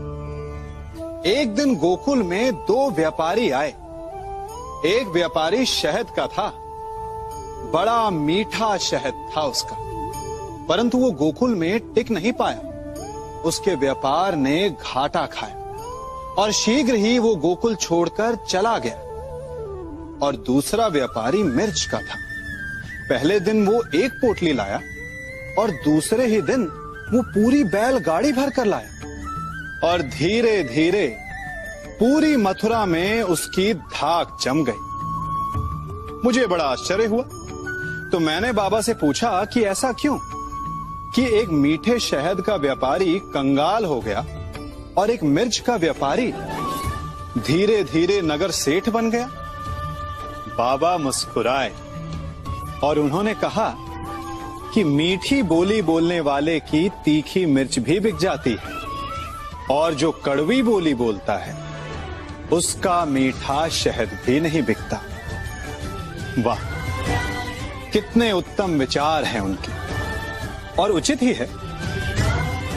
मनुष्य अपने जीवन में सदैव अपने वचनों से उठता है और अपने वचनों से ही गिरता है। इसलिए अपने जीवन में सदैव मीठी बोली बोलने का प्रयास कीजिए, आपका जीवन सरल हो जाएगा। मनुष्य की सबसे बड़ी दुर्बलता क्या होती है? सोचिए। धन, प्रेम, अहंकार। मनुष्य की सबसे बड़ी दुर्बलता होती है उसके रहस्य। चाहे आप कितने भी शक्तिशाली क्यों ना हो, कितने भी प्रबल क्यों ना हो, परंतु उसके रहस्य उसके नाश की चाबी होती है। इसलिए यदि प्रबल रहना है, शक्तिशाली रहना है, समर्थ रहना है, तो अपने रहस्य को किसी को भी ना बताएं, ना मित्र को और ना ही शत्रु को, क्योंकि समय पड़ने पर कब कौन शत्रु हो जाए ऐसा कहना संभव नहीं। विभीषण को रावण के अमृत कुंड का ज्ञात था, इसीलिए प्रभु श्री राम रावण का वध करने में सफल हो सके। इसलिए उचित यही है कि आप अपने रहस्य को स्वयं तक ही सीमित रखें।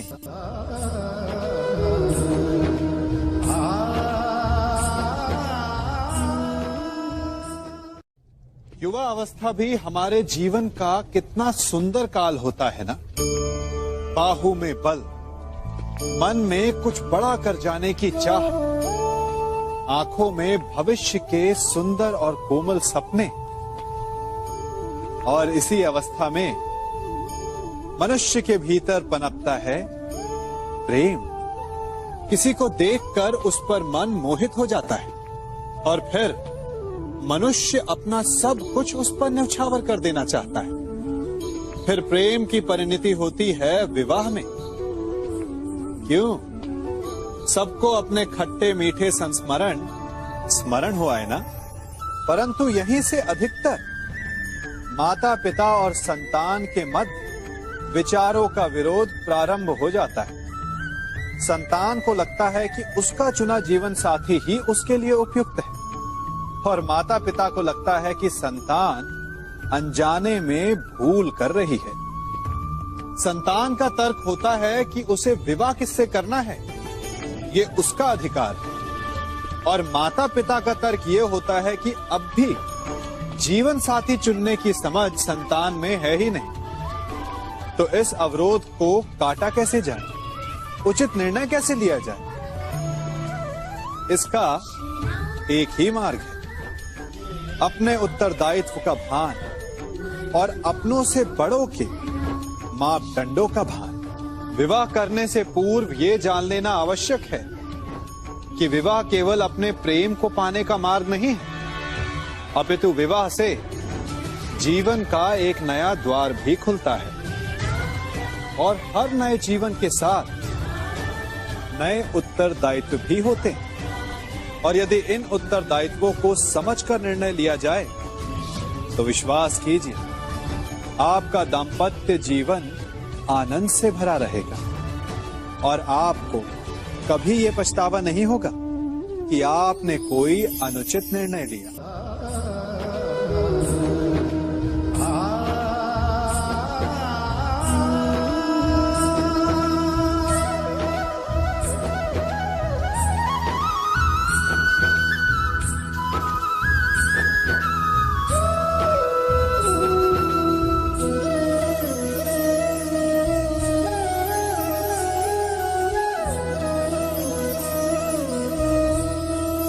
जब सागर का जल वाष्प बनकर उड़ता है तब वो हमें दिखाई नहीं देता।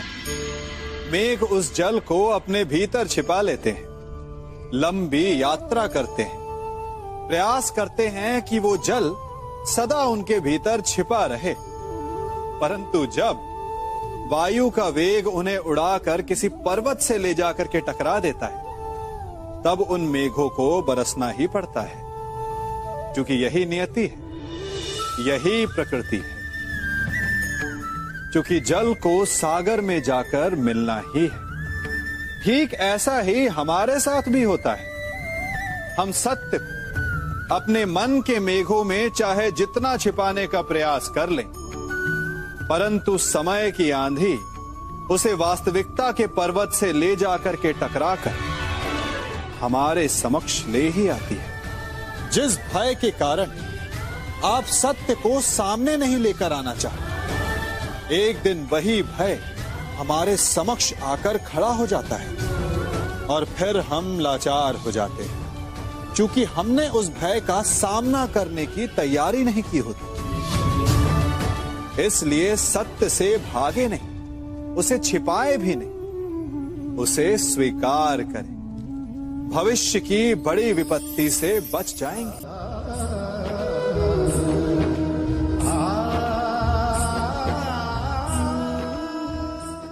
कभी कभी आप सबके जीवन में एक ऐसी विचित्र समस्या अवश्य आती है कि शक्तिशाली के समक्ष मौन हो जाए। उस शक्तिशाली से विवाद करने से बचने के लिए आप मौन रह जाते। मानता हूं, ऐसा करने से आप एक विवाद से बच जाते, एक संघर्ष से बच जाते। परंतु ऐसा बचाव एक बड़े संघर्ष को जन्म दे देता है। कैसे?